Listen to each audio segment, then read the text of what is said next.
Hello everyone. आज आपको moss का यूनिट थर्ड के बारे में बताएंगे। सर्किट डायग्राम कैसे बनता है, बीएमडी डायग्राम कैसे बनता है, इन सब चीज़ के बारे में, रिएक्शन कैसे निकलता है, इन सब चीज़ के बारे में आपको बताएंगे। यूनिट वन आपका कंप्लीट हो चुका है, ये यूनिट थर्ड है आपका। चलते हैं टॉपिक पे। सबसे पहले हम लोग जानेंगे बीम क्या है। बीम के बारे में जानेंगे हम लोग। बीम क्या है? बीम आपका एक स्ट्रक्चरल मेंबर है, जैसा कि आप लोग को दिख रहा है यहाँ पे। बीम क्या है? आपका एक स्ट्रक्चरल मेंबर है। ये दिख रहा है आपको, एक सिंपली सपोर्टेड है, सिंपली सपोर्टेड बीम है, जिसमें आपको क्या है, एक हिंज सपोर्ट है, दूसरा आपका रोलर सपोर्ट है। ठीक। बीम क्या है? आप बीम क्या है? आपका एक स्ट्रक्चरल मेंबर है जिसपे आपको एक ट्रांसवर्स शियर लोड लगता है, जिसपे आपको एक ट्रांसवर्स शियर लोड लगता है। किसके कारण लगता है? वो ट्रांसवर्स शियर लोड के कारण ही लोड पे जनरेट होता है। उसको हम लोग क्या कहते हैं? बीम कहते हैं। ठीक। ये आपको दिख रहा है, यही आपका बीम है। ठीक है। इस बीम पे जब भी फोर्स वगैरह लगता है तो उसमें क्या क्या होता है उसके बारे में जानते हैं। जैसे ही आपका दिख रहा है ये बीम है, बीम पे क्या है? आपका वेरिएबल शियर फोर्स लग रहा है, आपका वेरिएबल शियर फोर्स लग रहा है। ठीक है। उसके बाद वेरिएबल इस पे बेंडिंग मोमेंट भी लगते हैं, बेंडिंग मोमेंट भी लगते हैं।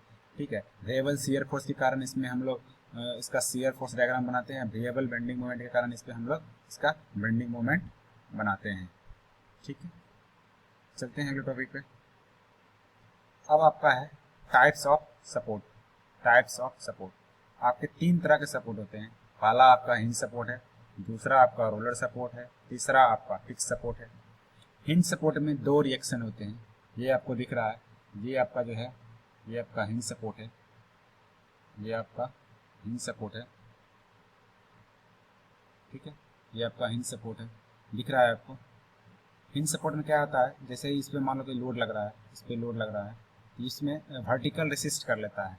Vertical resist force, resisting force आपका आ जाता है आर भी। ठीक है। और जो इस पर जो हॉरिजॉन्टल फोर्स लगता है, जब मान लो कि इस पर हॉरिजॉन्टल फोर्स लगा रहे हैं, तो हॉरिजॉन्टल फोर्स लग रहा है इस पर, तो हॉरिजॉन्टल फोर्स को रेसिस्ट करने के लिए एक हॉरिजॉन्टल फोर्स लगता है। इसलिए इस पर दो रिएक्शन डेवलप होते हैं, क्योंकि ये आपका फिक्स्ड है। और ये मोमेंट जीरो क्यों होता है? जब ये, जैसे ये आपका बीम है, इस पर हमने मोमेंट लगाया, ये क्या है, यहाँ पे एक पिन से कनेक्ट है, ये इसे पिन से कनेक्ट है। इस पर जैसे ही मोमेंट लगेगा, जैसे ही मोमेंट लगा तो ये बीम क्या करेगा, नीचे मूव कर जाएगा। इस पर रेसिस्टेंट मोमेंट को रेसिस्ट करने के लिए कोई इस पर मोमेंट लग ही नहीं रहा है, ये फ्रीली मूव कर जा रहा है, इसलिए यहाँ पे मोमेंट आपका जीरो है। ठीक है।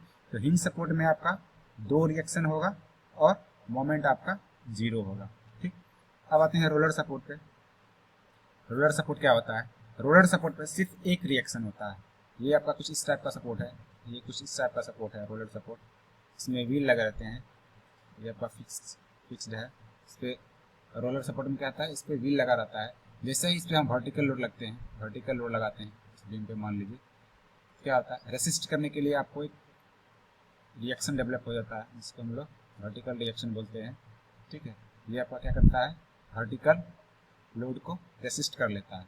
जब इस पर हॉरिजॉन्टल फोर्स लगाते हैं, आर एच हॉरिजॉन्टल फोर्स लगाता है, जब इस पर मान लो कोई हॉरिजॉन्टल फोर्स लगा लेते हैं, ये मूव हो जाता है। क्यों मूव हो जाता है? क्योंकि इसमें व्हील लगा हुआ है। जैसे आप इस पर हॉरिजॉन्टल फोर्स लगाओगे, ये मूव हो जाएगा।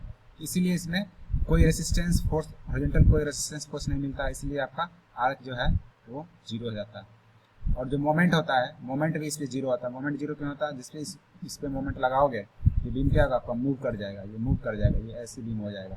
ठीक है। मूव कर जाएगा, क्योंकि इस पर कोई आपका मोमेंट जो है वो रेसिस्टिंग मोमेंट नहीं लग रहा है। ठीक। रेसिस्टिंग मोमेंट नहीं लग रहा है, इसके कारण क्या हो रहा है, ये आपका मोमेंट जो है वो आपका। तो हम लोग आते हैं रोलर सपोर्ट पे। रोलर सपोर्ट में क्या होता है, रिएक्शन एक लेते हैं। ठीक है, समझ गए होंगे सब लोग। अब आते हैं हम लोग फिक्स सपोर्ट पे। फिक्स सपोर्ट पे दो रिएक्शन होता है, एक मोमेंट होता है। देखो दो रिएक्शन कैसे होता है।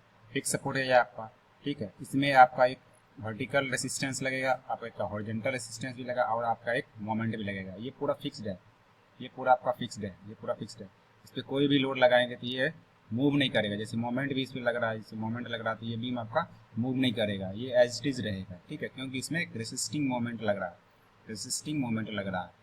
ठीक है, यहाँ पे एक मोमेंट जनरेट हो रहा है। उसके बाद जैसे ही इस पर फोर्स लगा रहे, वर्टिकल फोर्स लगा रहे हैं, तो उससे मान लो एक रेसिस्टिंग वर्टिकल फोर्स लग रहा है जो इसको रेसिस्ट कर रहा है, मूव नहीं होने दे रहा है। उसके बाद हॉरिजॉन्टल में जो फोर्स लगा रहे हैं, तो एक हॉरिजॉन्टल रेसिस्ट फोर्स लग रहा है।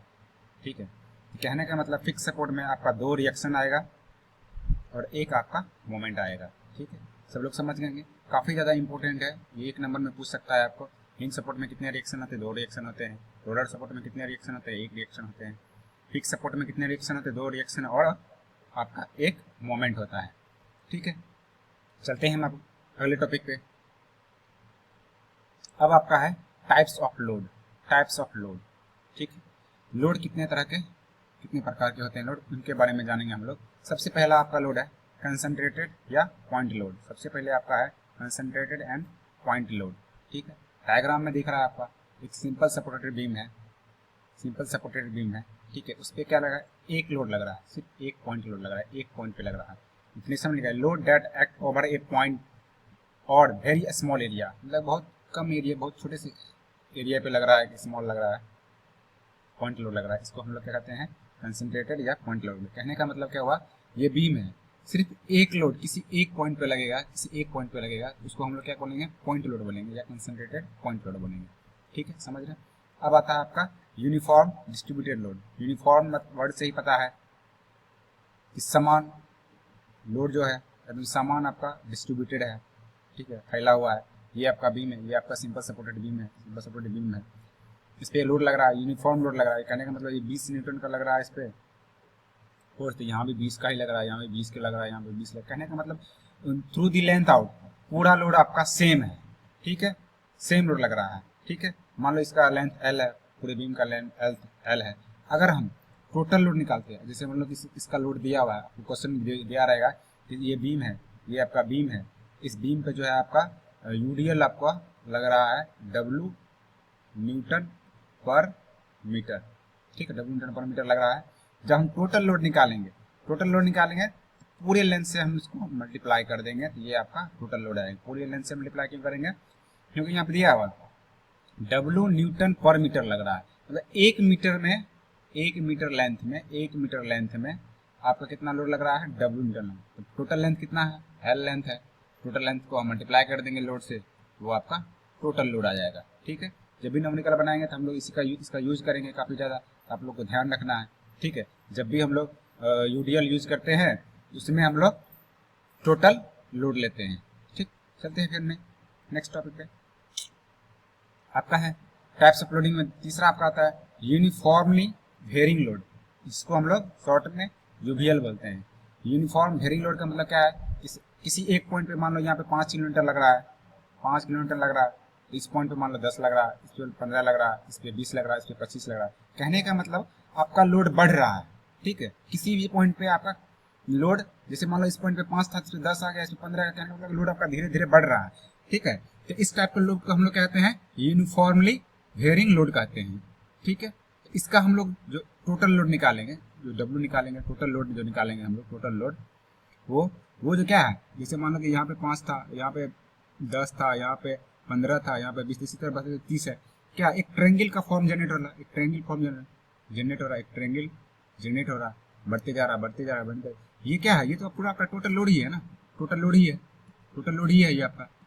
ठीक है, तो थ्रू आउट द लेंथ जो निकालेंगे, टोटल लोड निकालेंगे, तो टोटल एरिया जो होगा, ये रेक्टेंगल का जो ट्रायंगल का जो एरिया होगा टोटल, वही अपना टोटल लोड हो जाएगा।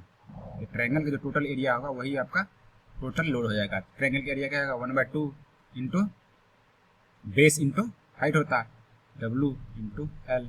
ठीक है, ये आपका आ जाएगा टोटल लोड ऑफ यूवीएल। ठीक है, समझ रहे सब लोग? चलते हैं अगले पॉइंट पे।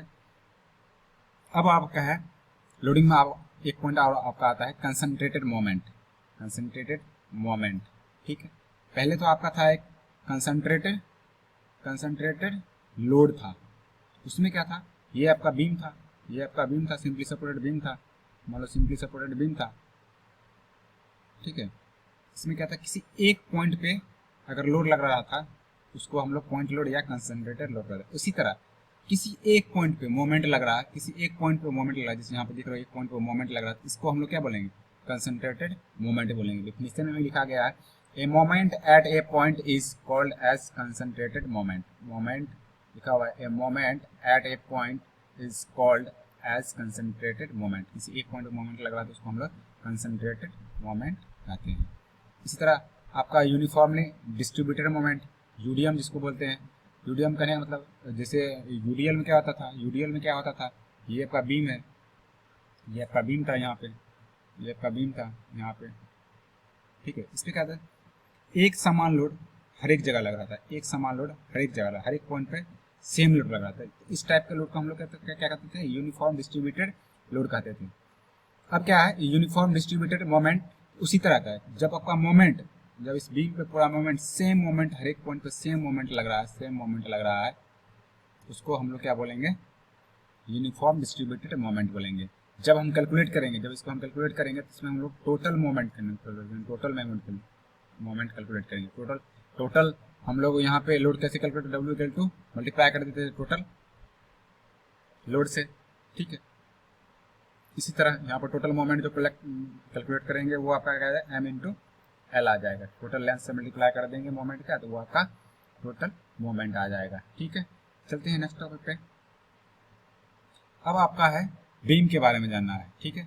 ये आपका पहला कैंटिलीवर बीम है, ठीक है। ये आपको दिख रहा है कैंटिलीवर बीम है, जिसे घर वगैरह में हम देखते हैं विंडोज के ऊपर में दिया रहता है, वो आपका कैसा बीम है, वो आपका कैंटिलीवर है, ठीक है। कैंटिलीवर है, और एक साइड से फिक्स रहता है, दूसरे साइड से आपका ऐसे लटका हुआ रहता है, समझ रहे। तो इस टाइप के बीम को हम लोग क्या कहते हैं, कैंटिलीवर बीम होता है। घर में आप लोग देखना, ठीक है, विंडोज के ऊपर में आपका कैंटिलीवर बनाया रहता है, ठीक। दूसरा आपका क्या है, सिंपली सपोर्टेड बीम है, ठीक है। ये आपका सिंपली सपोर्टेड बीम है, एक साइड आपका हिंज रहेगा, एक साइड हिंज रहेगा, दूसरे साइड आपका रोलर शेप रहेगा, ठीक है। तो इस टाइप का बीम को आपको देखने को मिलेगा, जिसको हम लोग क्या बोलेंगे, सिंपली सपोर्टेड बीम बोलते हैं, ठीक है। अगर कहीं पे आपको मिल जाए इस टाइप का बीम, इस टाइप का मिल जाए, कोई पूछेगा कि ये भी आपका सिंपली सपोर्टेड बीम है क्या, तो आप क्या बोलोगे, नहीं ये आपका सिंपली सपोर्टेड बीम नहीं है। कोई पूछ दिया कि इस टाइप का बीम है, दोनों साइड हिंज दे दिए या दोनों साइड हिंज दे दिए, तो बोले पूछेगा कि ये आपका सिंपली सपोर्टेड बीम है, तो ये भी आपका सिंपली सपोर्टेड बीम नहीं है। सिंपली सपोर्टेड बीम में क्या होता है, इस एक एंड पे आपका हिंज होना चाहिए और दूसरे एंड पे आपका रोलर होना चाहिए, ठीक है, तभी आपका सिंपली सपोर्टेड बीम वो कहलाएगा, ठीक है। ओवरहैंग बीम क्या है, जैसे मान लो ये बीम है, एक हिंज सपोर्ट है, ये दूसरा आपका रोलर सपोर्ट है। जब हम बीम का लेंथ सपोर्ट से आगे बढ़ा देते हैं दोनों साइड से, ये आपका ओवरहैंग बीम कहते हैं। ओवरहैंग बीम में भी आपको 2-3 टाइप होता है। आपको क्या होता है कि सिंगल ओवरहैंग बीम होता है। सिंगल ओवरहैंग बीम क्या होता है कि एक ही साइड, सिर्फ एक साइड आपका बीम बढ़ा रहता है, ठीक है। डबल साइड ओवरहैंग बीम में क्या होता है, दोनों साइड आपका बीम का लेंथ जो होता है वो सपोर्ट से बढ़ा रहता है, तो उसको हम लोग डबल साइड ओवरहैंग बीम कहते हैं, ठीक है। अब अगला चलते हैं फिक्स्ड बीम। ये लोग जनरली आप लोग घर में देखते होंगे, फिक्स्ड बीम काफ़ी ज़्यादा, 2 कलम के बीच में एक बीम दे दिया जाता है, उस बीम को हम लोग क्या कहते हैं, फिक्स्ड बीम बोलते हैं, ठीक है। काफ़ी ज़्यादा हर एक घर में लगभग दिया रहता है, 2 कलम के बीच में एक बीम बनाया रहता है। उसको जब स्लैब वगैरह में देखोगे तो 2 कलम के बीच में एक बीम दिया रहता है, उसी को हम लोग क्या कहते हैं, फिक्स्ड बीम बोलते हैं। कॉन्टिन्यूस बीम में क्या है, आपका एक हिंज सपोर्ट होना चाहिए, ठीक है, उसके बाद रोलर सपोर्ट होना चाहिए, उसके बाद फिर हिंज सपोर्ट। जैसे ये बीम और आगे बढ़ा दिए, यहाँ पे मान लो कि रोलर सपोर्ट आ गया, ये आपका रोलर सपोर्ट आ गया। इस टाइप के बीम को हम लोग क्या बोलेंगे, कॉन्टिन्यूअस बीम बोलेंगे। क्या बोलेंगे, कॉन्टिन्यूअस बीम बोलेंगे। तीसरा आपका क्या है, प्रोप्ड बीम। प्रोप्ड बीम ये काफी 1 नंबर के क्वेश्चन में काफी ज्यादा पूछता है क्वेश्चन। एक साइड क्या रहेगा, एक साइड आपका फिक्स रहेगा, एक साइड आपका फिक्स रहेगा, दूसरा एंड क्या रहेगा आपका, रोलर रहेगा, रोलर रहेगा। तब इस टाइप के बीम को हम क्या कहेंगे, ये आपका प्रोप्ड बीम है, ठीक है। कैसा बीम है आपका, प्रोप्ड बीम है। अगर कोई आपको पूछ दे या बोले किस, मान लो यहाँ पे आपका जो एक लास्ट वाला जो इंड है, ये वाला जो है, यहाँ पे मान लो हम लास्ट वाले पे इंड पे हिंज सपोर्ट दिए, तो क्या ये आपका प्रोप्ड बीम कहलाएगा, नहीं कहलाएगा, ठीक है, क्योंकि हिंज सपोर्ट में आपका 2 रिएक्शन डेवलप हो जाता है, ठीक है, जबकि आपका रोलर सपोर्ट में सिर्फ एक ही रिएक्शन डेवलप होता है, ठीक। इसी कारण से ये आपका प्रोप्ड बीम कहलाएगा। अगर हिंज सपोर्ट दे देगा तो ये आपका प्रोप्ड बीम नहीं कहलाएगा, समझ रहे हो, ठीक है। आज के लेक्चर में यहीं तक रखते हैं। नेक्स्ट लेक्चर में आपको शियर फोर्स के बारे में बताया जाएगा, बेंडिंग मोमेंट के बारे में बताया जाएगा, उसके बाद आपको रिएक्शन कैसे निकलता है, इन सब चीज़ के बारे में बताया जाएगा, ठीक है। आज के लेक्चर में बेसिक नॉलेज था। आज का लेक्चर में यहीं तक रखते हैं। वीडियो आपको पसंद आए तो चैनल को सब्सक्राइब कीजिए और वीडियो को लाइक कीजिए, ठीक है। Thank you.